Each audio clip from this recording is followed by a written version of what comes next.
Welcome back to the Hustler Kitchen. Thank you for everyone who has been subscribing to my YouTube channel. If you like this video and you want to see more, please like and subscribe. I think it's like right here. And I'll know, and leave a comment so that I know what you like, what you don't like, or what you want to see more of. Today we are making a gluten-free pasta, and it is a coconut curry ground shrimp. Come on, let me show you how.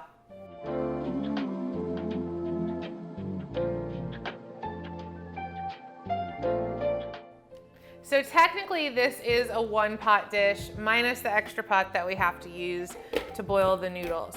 So we chop up the onions in the food processor. Normally this recipe calls for a jalapeno, but Hatch chili peppers are in season right now, so I'm gonna use 2 to 3 of those. And I'm also gonna grind the shrimp in here. And then we'll just take it all to the stove where it comes together in one pot, more or less.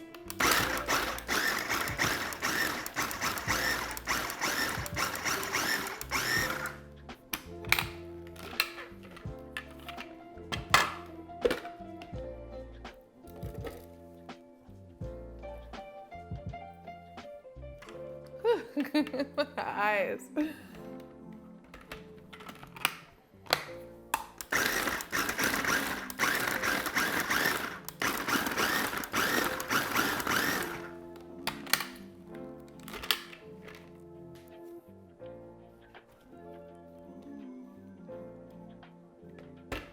All right, my pan is hot. This is 3 tablespoons of avocado oil.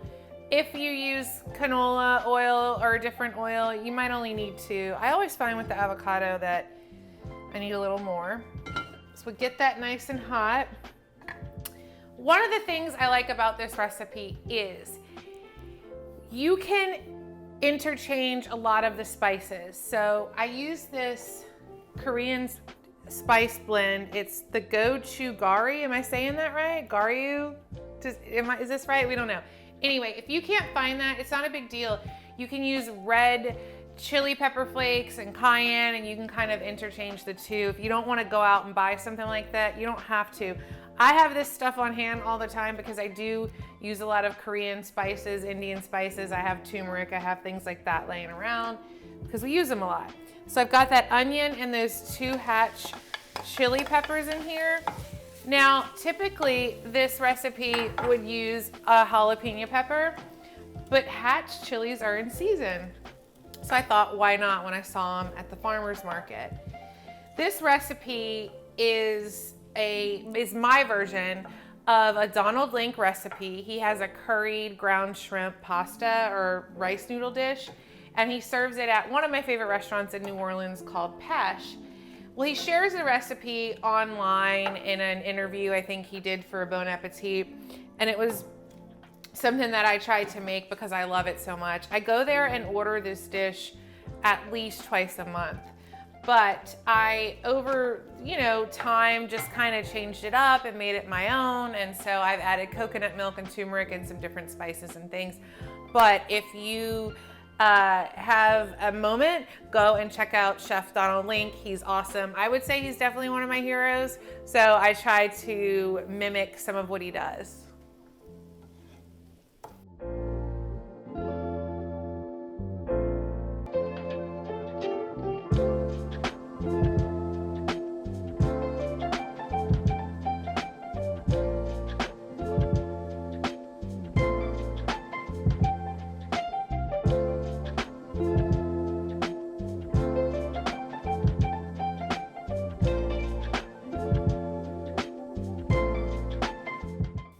Okay, so we're gonna add our garlic.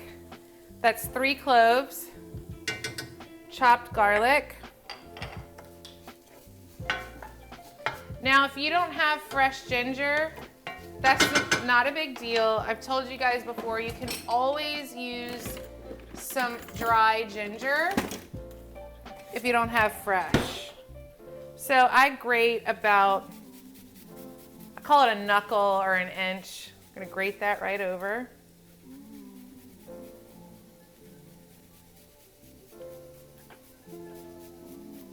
Wow, that is gonna be fantastic. Look at all that.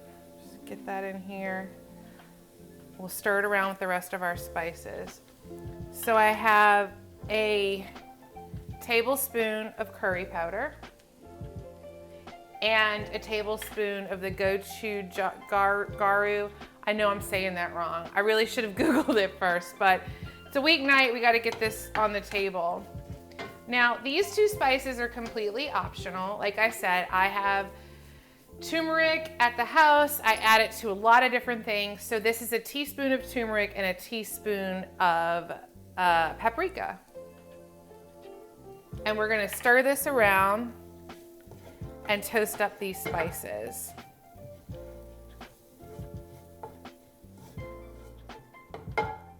I'm gonna also add, I'm gonna go ahead and put some salt in here because we haven't done that yet. A little bit of black pepper. Just go ahead and do that to taste. And what we want to do is we want to get these spices warm, and you can smell the oils start to come out from them. So we're almost creating like what they call in a lot of Southern and Creole dishes a roux.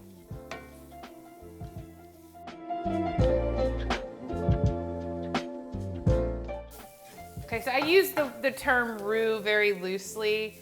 But we have oil in the pan and we're using all these spices. So it does create sort of this chunkiness. Now we're gonna use a tablespoon of tomato paste and we'll toast that up as well. Now if you're crazy, if you're one of my crazy people who like spice so much, you can forego, or you can do the tablespoon of tomato paste. You could also use some red curry paste. If you didn't have the other Korean spices, this would be a great hack. Now I'm insane and I love spice, so I'm adding this. This isn't something that you necessarily want to do unless you really like spicy things. We're gonna take the juice of a lime and deglaze the pan, and then we're gonna add that ground shrimp into here. And I know it's kind of strange to grind raw shrimp if that's something that you're not used to, but if you just trust me, this is gonna be delicious. And that was 1.5 pounds of shrimp. So let's grab the shrimp, we'll add it in here. If you guys have ever worked with ground turkey or ground chicken, you know sometimes you have to sort of let it spread out in the pan and the shrimp will start to turn a little bit pink, and then it's easier to chop it up. I'm probably gonna need a smaller spoon in order to do that. So let me grab that now. This is my new spoon. I just got this one. I love it so much.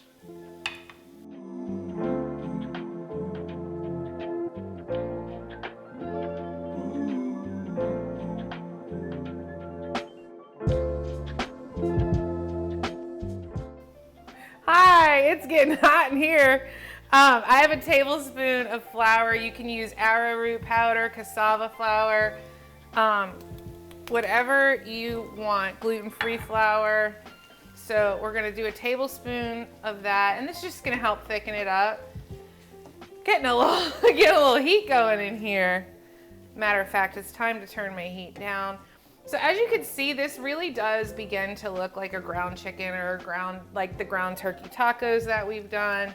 It starts to have that look. So we're gonna just mix that flour in until we can't see it anymore.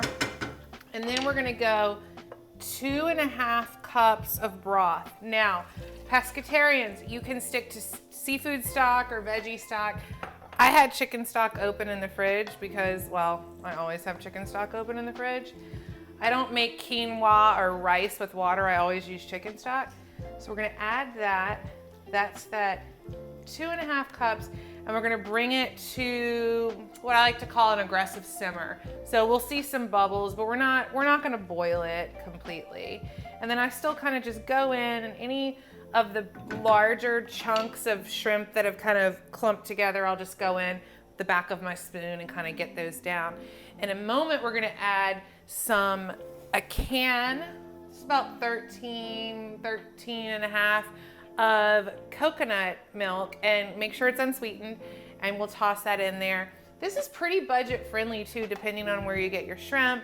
And a lot of this stuff is pantry staples, like the coconut and the chicken broth and the spices. I know Trader Joe's has lots of really cool Indian, Korean, all kinds of different spices. I like to go there when I want inspiration. I'm just trying to look for something new to buy. And again, if you don't have the ginger, you can still make it. Use dried ginger.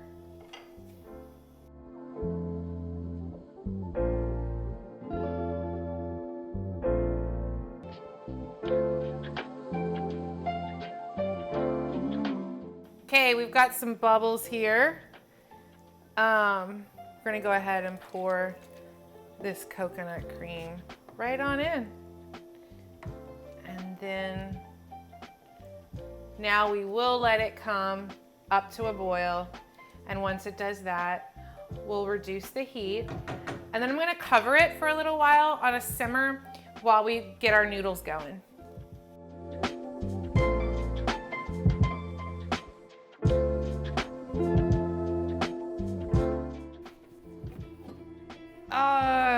Okay. Ooh, that's heavy. Coconut ground shrimp curry. Ground shrimp, coconut curry. You get to call it whatever you want. We put the pasta right in here. Look at this. Oh my God. This is amazing. It smells really good. So we are getting geared up for fall. This is gonna be an excellent dish. This is easy enough to do on a weeknight, but it's really impressive too if you wanted to have a nice little fun dinner party on the weekend. Some cilantro here. Bon appetit. Don't forget to like and subscribe to this video. Leave me a comment. If there's something that you want to see me cook that I haven't done yet, hit me up, let me know. Until next time, keep hustling.